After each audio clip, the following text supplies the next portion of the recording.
नमस्कार, खबरां ਦੇ ਇਸ ਬੁਲੇਟਿਨ ਵਿੱਚ ਤੁਹਾਡਾ ਸਵਾਗਤ ਹੈ। मैं हाँ ਤਰਨਜੀਤ ਕੌਰ। पेश नहीं ਹੁਣ तक ਦੀਆਂ ਖਬਰਾਂ। ਪ੍ਰਧਾਨ ਮੰਤਰੀ ਨਰਿੰਦਰ ਮੋਦੀ ਨੇ ਕਿਹਾ ਕਿ ਦੇਸ਼ ਨੂੰ ਆਤਮ ਨਿਰਭਰ ਬਣਾਉਣ ਵਿੱਚ ਤਕਨਾਲੋਜੀ ਦੀ ਅਹਿਮ ਭੂਮਿਕਾ ਹੋਵੇਗੀ। ਕੇਂਦਰੀ ਬਜਟ ਵਿੱਚ ਤਕਨਾਲੋਜੀ ਆਧਾਰਿਤ ਵਿਕਾਸ ਨਾਲ ਸੰਬੰਧਿਤ ਐਲਾਨਾਂ ਨੂੰ ਲਾਗੂ ਕਰਨ ਬਾਰੇ ਚਰਚਾ ਲਈ ਆਯੋਜਿਤ ਇੱਕ ਵੈਬੀਨਾਰ ਨੂੰ ਸੰਬੋਧਨ ਕਰਦਿਆਂ ਪ੍ਰਧਾਨ ਮੰਤਰੀ ਨੇ ਕਿਹਾ ਕਿ ਤਕਨਾਲੋਜੀ ਦੇਸ਼ ਦੇ ਆਮ ਨਾਗਰਿਕ ਨੂੰ ਮਜ਼ਬੂਤ ਕਰਨ ਦਾ ਜ਼ਰੀਆ ਅਤੇ ਦੇਸ਼ ਨੂੰ ਆਤਮ ਨਿਰਭਰ ਬਣਾਉਣ ਦਾ ਆਧਾਰ ਹੈ। ਉਨ੍ਹਾਂ ਬਜਟ ਐਲਾਨਾਂ ਦੇ ਅਮਲ ਨੂੰ ਯਕੀਨੀ ਬਣਾ ਕੇ ਇਸ ਦੇ ਫਾਇਦਿਆਂ ਨੂੰ ਲੋਕਾਂ ਤੱਕ ਪਹੁੰਚਾਉਣ ਤੇ ਜ਼ੋਰ ਦਿੱਤਾ।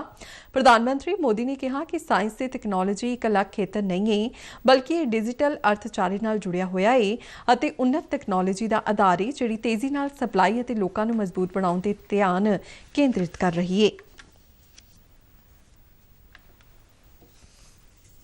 ਭਾਰਤੀ ਹਵਾਈ ਫੌਜ ਯੂਕਰੇਨ ਵਿੱਚ ਫਸੇ ਭਾਰਤੀਆਂ ਨੂੰ ਵਾਪਸ ਲਿਆਉਣ ਦੇ ਆਪਰੇਸ਼ਨ ਗੰਗਾ ਵਿੱਚ ਸ਼ਾਮਲ ਹੋ ਗਈ ਹੈ। ਹਵਾਈ ਫੌਜ ਦੇ 3 ਜਹਾਜ਼ ਅੱਜ ਹਿੰਡਨ 에ਅਰਬੇਸ ਤੋਂ ਰੋਮਾਨੀਆ, ਹੰਗਰੀ ਤੇ ਪੋਲੈਂਡ ਲਈ ਰਵਾਨਾ ਹੋਏ। ਸਭ ਤੋਂ ਪਹਿਲਾਂ ਸਵੇਰੇ 4 ਵਜੇ ਹਵਾਈ ਫੌਜ ਦੇ C-17 ਟਰਾਂਸਪੋਰਟ ਜਹਾਜ਼ ਨੇ ਰੋਮਾਨੀਆ ਲਈ ਉਡਾਨ ਭਰੀ। ਇਨ੍ਹਾਂ ਜਹਾਜ਼ਾਂ ਰਾਹੀਂ ਟੈਂਟ, ਕੰਬਲ ਅਤੇ ਹੋਰ ਮਨੁੱਖੀ ਰਾਹਤ ਸਮੱਗਰੀ ਵੀ ਭੇਜੀ ਗਈ ਹੈ। ਇੱਧਰ ਹਵਾਈ ਫੌਜ ਦੇ ਉਪ ਮੁਖੀ 에ਅਰ ਮਾਰਸ਼ਲ ਸੰਦੀਪ ਸਿੰਘ ਨੇ ਪੱਤਰਕਾਰਾਂ ਨੂੰ ਦੱਸਿਆ ਕਿ ਆਪਰੇਸ਼ਨ ਗੰਗਾ ਤਹਿਤ ਭਾਰਤੀ ਨਾਗਰਿਕਾਂ ਨੂੰ ਲਿਆਉਣ ਦਾ ਕੰਮ 24 ਘੰਟੇ ਚੱਲੇਗਾ। ਹਵਾਈ ਫੌਜ ਇੱਕ ਦਿਨ ਵਿੱਚ 4 ਜਹਾਜ਼ ਭੇਜੇਗੀ ਅਤੇ ਇੱਕ ਵਾਰੀ ਵਿੱਚ 200 ਲੋਕਾਂ ਨੂੰ ਵਾਪਸ ਲਿਆਂਦਾ ਜਾ ਸਕੇਗਾ। 에ਅਰ ਮਾਰਸ਼ਲ ਸੰਦੀਪ ਸਿੰਘ ਨੇ ਭਰੋਸਾ ਪ੍ਰਗਟਾਇਆ ਕਿ ਸਾਰੇ ਭਾਰਤੀਆਂ ਨੂੰ ਸੁਰੱਖਿਅਤ ਵਾਪਸ ਲਿਆਂਦਾ ਜਾਵੇਗਾ। ਇਸ ਦੌਰਾਨ ਭਾਰਤੀ ਨਾਗਰਿਕਾਂ ਦੀ ਵਾਪਸੀ ਦਾ ਸਿਲਸਿਲਾ ਲਗਾਤਾਰ ਜਾਰੀ ਹੈ। ਬੁਡਾਪੇਸਟ ਤੋਂ 218 ਵਿਦਿਆਰਥੀਆਂ ਨੂੰ ਲੈ ਕੇ ਇੱਕ ਹਵਾਈ ਜਹਾਜ਼ ਨਵੀਂ ਦਿੱਲੀ ਹਵਾਈ ਅੱਡੇ ਤੇ ਉਤਰਿਆ ਹੈ।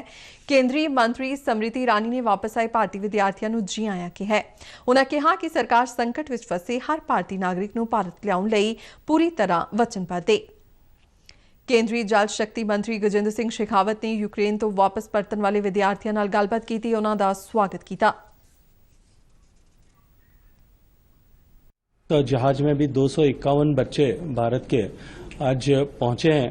उनकी आंखों में एक खुशी जो भारत की भूमि पर पहुंचने की और साथ ही साथ में जो भारत की धरती पर पहुंचने के लिए उन्होंने कष्ट सहा है उसका दर्द, वो दोनों तरह के मिश्रित भाव जो है वो देखने को मिले हैं। हमारे भारत के लोग चाहे दुनिया में किसी भी जगह पे रह रहे होंगे, किसी भी देश में रह रहे होंगे, उनके मन में एक संतोष का भाव और एक आत्मविश्वास का भाव निश्चित रूप से जागता है कि हम जहां कहीं भी हैं भारतीय होने के नाते सुरक्षित हैं, क्योंकि हमारे देश का प्रधानमंत्री नरेंद्र मोदी है।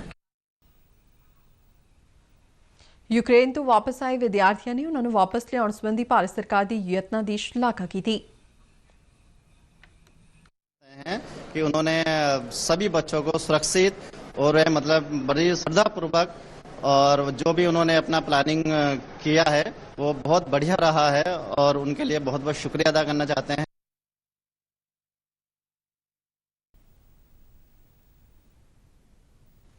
ਕੇਂਦਰੀ ਮੰਤਰੀ VK ਸਿੰਘ ਯੂਕਰੇਨ ਵਿੱਚ ਫਸੇ ਭਾਰਤੀ ਨਾਗਰਿਕਾਂ ਦੀ ਸੁਰੱਖਿਅਤ ਵਾਪਸੀ ਲਈ ਸਰਕਾਰੀ ਯਤਨਾਂ ਵਿੱਚ ਤੇਜ਼ੀ ਲਿਆਉਣ ਲਈ ਪੋਲੈਂਡ ਪਹੁੰਚ ਗਏ ਨੇ। ਵਾਰਸਾ ਵਿੱਚ ਉਨ੍ਹਾਂ ਨੇ ਗੁਰਦੁਆਰੇ ਵਿੱਚ ਠਹਿਰੇ ਭਾਰਤੀ ਵਿਦਿਆਰਥੀਆਂ ਨਾਲ ਮੁਲਾਕਾਤ ਕੀਤੀ। ਇਸ ਦੌਰਾਨ ਯੂਕਰੇਨ ਵਿੱਚ ਫਸੇ ਭਾਰਤੀਆਂ ਨੂੰ ਸੁਰੱਖਿਅਤ ਕੱਢਣ ਲਈ ਅਗਲੇ 3 ਦਿਨਾਂ ਵਿੱਚ 26 ਉਡਾਨਾਂ ਸੰਚਾਲਿਤ ਕੀਤੀਆਂ ਜਾਣਗੀਆਂ। ਵਿਦੇਸ਼ ਸਕੱਤਰ ਹਰਸ਼ਵਰਧਨ ਸ਼੍ਰਿੰਗਲਾ ਨੇ ਪੱਤਰਕਾਰਾਂ ਨੂੰ ਇਹ ਜਾਣਕਾਰੀ ਦਿੱਤੀ। ਉਨ੍ਹਾਂ ਦੱਸਿਆ ਕਿ ਯੂਕਰੇਨ ਦੇ ਸਭ ਤੋਂ ਵੱਡੇ ਸ਼ਹਿਰ ਖਾਰਕੀਵ ਤੋਂ ਭਾਰਤੀਆਂ ਨੂੰ ਸੁਰੱਖਿਅਤ ਬਾਹਰ ਲਿਆਉਣਾ ਸਰਕਾਰ ਦੀ ਸਰਵਉੱਚ ਪ੍ਰਾਥਮਿਕਤਾ ਹੈ। ਉਨ੍ਹਾਂ ਕਿਹਾ ਕਿ ਤਕਰੀਬਨ 12,000 ਭਾਰਤੀ ਨਾਗਰਿਕ ਯੂਕਰੇਨ ਛੱਡ ਚੁੱਕੇ ਨੇ। ਇਹ ਗਿਣਤੀ ਯੂਕਰੇਨ ਵਿੱਚ ਰਹਿੰਦੇ ਭਾਰਤੀਆਂ ਦੀ ਗਿਣਤੀ ਦਾ 60% ਹੈ। ਪੋਲੈਂਡ ਦੇ ਵਾਰਸਾ ਵਿੱਚ ਭਾਰਤੀ ਦੂਤਘਰ ਨੇ ਯੂਕਰੇਨ ਵਿੱਚ ਫਸੇ ਭਾਰਤੀ ਨਾਗਰਿਕਾਂ ਨੂੰ ਸ਼ਿਹਨੀ ਮੇਦਿਆਕਾ ਸਰਹੱਦੀ ਚੌਂਕੀ ਨੂੰ ਪਾਰ ਕਰਨ ਤੋਂ ਬਚਣ ਲਈ ਆਖਿਆ ਹੈ। ਦੂਤਘਰ ਨੇ ਕਿਹਾ ਕਿ ਇਸ ਖੇਤਰ ਵਿੱਚ ਪਹਿਲਾਂ ਤੋਂ ਹੀ ਭੀੜ ਮੌਜੂਦ ਹੈ। ਯੂਕਰੇਨ ਵਿੱਚ ਭਾਰਤੀ ਨਾਗਰਿਕਾਂ ਨੂੰ ਜ਼ਰੂਰੀ ਸਲਾਹ ਵਿੱਚ ਦੂਤਘਰ ਨੇ ਕਿਹਾ ਕਿ ਪੱਛਮੀ ਯੂਕਰੇਨ ਵਿੱਚ ਲਵੀਵ ਅਤੇ ਟੇਰਨੋਪਿਲ ਤੇ ਹੋਰਨਾਂ ਥਾਵਾਂ ਤੇ ਮੌਜੂਦ ਭਾਰਤੀ ਪੋਲੈਂਡ ਵਿੱਚ ਛੇਤੀ ਦਾਖਲੇ ਲਈ ਬੁਡੋਮਿਰ ਸਰਹੱਦੀ ਚੌਂਕੀ ਤੱਕ ਯਾਤਰਾ ਕਰ ਸਕਦੇ ਨੇ। ਇਸ ਤੋਂ ਇਲਾਵਾ ਬਦਲ ਵਜੋਂ ਭਾਰਤੀਆਂ ਨੂੰ ਦੱਖਣ ਵੱਲ ਯਾਤਰਾ ਕਰਨ ਦੀ ਸਲਾਹ ਦਿੱਤੀ ਗਈ ਹੈ ਤਾਂ ਜੋ ਹੰਗਰੀ ਜਾਂ ਰੋਮਾਨੀਆ ਦੇ ਰਸਤੇ ਯੂਕਰੇਨ ਤੋਂ ਬਾਹਰ ਨਿਕਲ ਸਕਣ। ਪੋਲੈਂਡ ਵਿੱਚ ਭਾਰਤੀ ਦੂਤਘਰ ਨੇ ਮੇਦਿਆਕਾ ਅਤੇ ਬੁਡੋਮਿਰਜ਼ ਸਰਹੱਦੀ ਚੌਂਕੀਆਂ ਤੇ ਅਧਿਕਾਰੀਆਂ ਨੂੰ ਤਾਇਨਾਤ ਕੀਤਾ ਹੈ। ਇਹ ਅਧਿਕਾਰੀ ਯੂਕਰੇਨ ਤੋਂ ਬਾਹਰ ਨਿਕਲਣ ਵਾਲੇ ਭਾਰਤੀਆਂ ਦੀ ਵਾਪਸੀ ਵਿੱਚ ਮਦਦ ਕਰਨਗੇ। ਹੋਰ ਸਰਹੱਦੀ ਚੌਂਕੀਆਂ ਨੂੰ ਪਾਰ ਕਰਨ ਤੇ ਪੋਲੈਂਡ ਪੁੱਜਣ ਵਾਲੇ ਭਾਰਤੀ ਨਾਗਰਿਕਾਂ ਨੂੰ ਜੇਸਟੋ ਵਿੱਚ ਹੋਟਲ ਪ੍ਰਿਜ਼ਨਿਕ ਪੁੱਜਣ ਨੂੰ ਕਿਹਾ ਗਿਆ ਹੈ। ਭਾਰਤੀ ਵਿਦਿਆਰਥੀਆਂ ਕੋਲ ਪੈਸੇ ਦੀ ਕਮੀ ਹੋਣ ਦੀ ਹਾਲਾਤ ਵਿੱਚ ਭਾਰਤੀ ਦੂਤਘਰ ਹੋਟਲ ਨੂੰ ਭੁਗਤਾਨ ਕਰੇਗਾ। पंजाब केंद्रीय यूनिवर्सिटी का 7वां डिग्री वंड समागम अज यूनिवर्सिटी के बठिंडा लागे कुद्दा विखे कैंपस विच आयोजित किया गया। यूनिवर्सिटी के चांसलर प्रोफैसर जगबीर सिंह ने समागम की प्रधानगी की। एटमी ऊर्जा कमिशन के साबका चेयरमैन पद्म विभूषण डॉक्टर अनिल काकोडकर ने ऑनलाइन माध्यम राही मुख मेहमान वजों शिरकत की।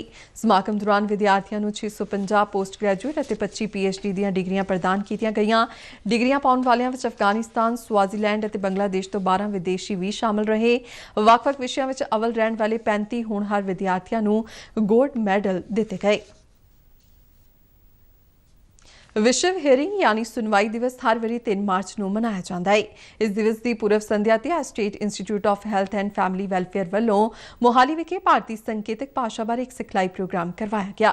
पंजाब के हर जिले तो मास एजुकेशन एंड इन्फॉर्मेशन अफसर और ब्लॉक एक्सटेंशन एजुकेटेड ने संकेतक भाषा सीखने इस प्रोग्राम में बहुत उत्साह नाल हिस्सा लिया।